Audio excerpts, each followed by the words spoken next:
นไม่ได้เลยนะครับ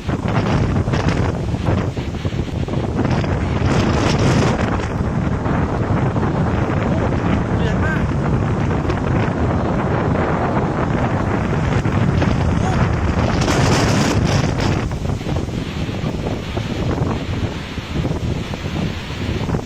สายไฟนะฮะอันตรายมากอันนี้นะครับ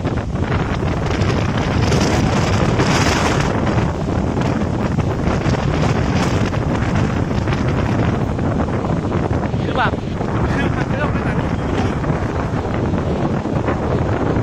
น่ากลัวมาก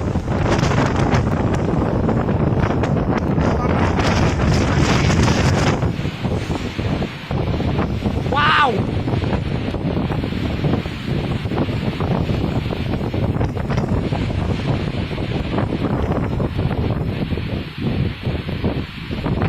เฮ้ยต้นเฮ้ยเสา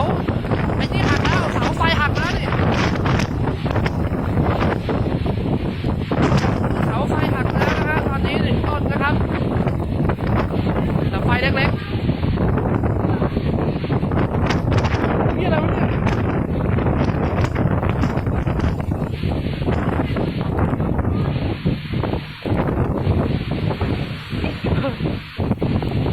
โอ้โห